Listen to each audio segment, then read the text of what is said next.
YouTube ဗီဒီယိုတွေကိုကြည့်ပြီးတော့ YouTube channel တွေကိုက subscribe လုပ်ထားပြီဆိုရင်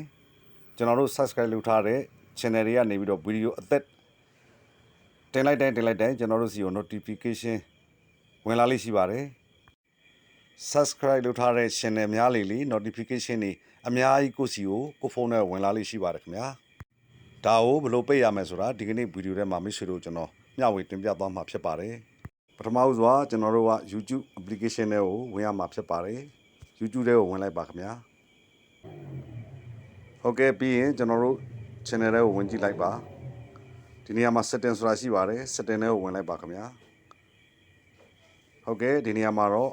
ပေါ်ဆွဲတင်လိုက်မယ်ဆိုရင် notification ဆိုတာတွေ့ရမှာဖြစ်ပါတယ် notification တွေကိုဝင်လိုက်ပါခင်ဗျာပြီးရင်ဒီမှာ subscription ဆိုတဲ့နေရာလေးမှာ on နေပါတယ်အဲ့ဒါလေးကိုကျွန်တော်တို့က off ပြောင်းပေးရမှာဖြစ်ပါတယ်ဒါဆိုရင်တော့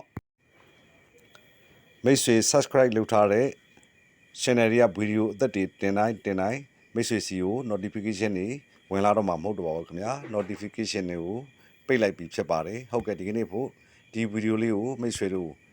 မျှဝေလိုက်ရပါတယ်ခင်ဗျာဗီဒီယိုအဆုံးထိဝင်ရောက်ကြည့်ရှုတဲ့အတွက်ကြောင့်အထူးပဲကျေးဇူးတင်ပါတယ်အားလုံးပဲရှင်လန်းချမ်းမြေ့ကြပါစေခင်ဗျာ